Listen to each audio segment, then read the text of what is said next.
Hello guys, welcome back to my channel.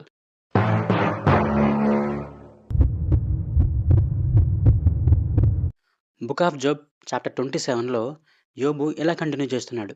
మరణము వరకు నేను యథార్థతను విడవను. యోబు ఇలా చెప్తున్నాడు, మీరు ఎన్ని చెప్పినా సరే నేను ఇలాగే ఉంటాను. నేను యథార్థంగానే ఉంటాను.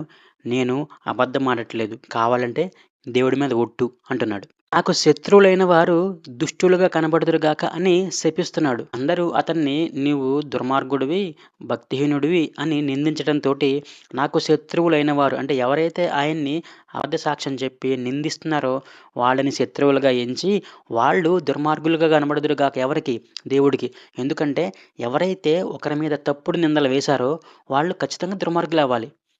ఇప్పుడు మన మీద ఎవరైనా సరే లేనిపోనివి పుట్టించి, పుకార్లు లేపి అందరికీ చెప్తున్నారనుకోండి, వాళ్ళు మనకు దుర్మార్గులే. ఎందుకంటే వాళ్ళు చేసేది తప్పు కాబట్టి. ఎవరైతే తప్పు చేసున్నారో వాళ్ళందరూ కూడా దుర్మార్గులుగానే కనబడాలి. ఎవరికి? న్యాయం తీర్చే దేవుడికి. అలాగే భక్తిహీనులు లేదా యథార్థత లేనివారు వారి గతి ఎలా ఉండబోతుందని కొన్ని కంపారిజన్స్‌తో యోబు చెప్పాడు. అవేంటంటే వారు అభివృద్ధి చెందినా సరే, వారి పిల్లలు అభివృద్ధి చెందినా సరే, వారు మరణమునికే విడిచిపెట్టబడతారని చెప్తున్నాడు. వారు ధనము గలవారే పండుకొందురు గాని మరలా లేవరు.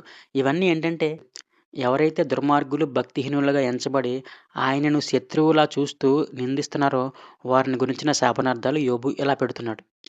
ఏమియు కరుణ చూపకుండా దేవుడు వారిపై బాణములు వేయునుగాక అని అంటున్నాడు. అంటే దేవుడు యాక్చువల్‌గా కరుణామయుడు. కానీ ఇటువంటి వారికి కరుణ చూపవసరం లేదు అని యోబు ఫీల్ అవుతున్నాడు. మనుషులు వారిని చూసి చప్పట్లు కొట్టుదురు. కానీ దూరం నుంచి వారిని చీకొట్టుదురంట.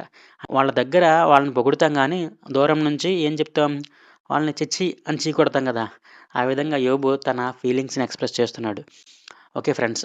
Let's meet in the chapter 28 of book of Job tomorrow. అంతవరకు మీరు సబ్స్క్రైబ్ చేయండి. Thank you for watching.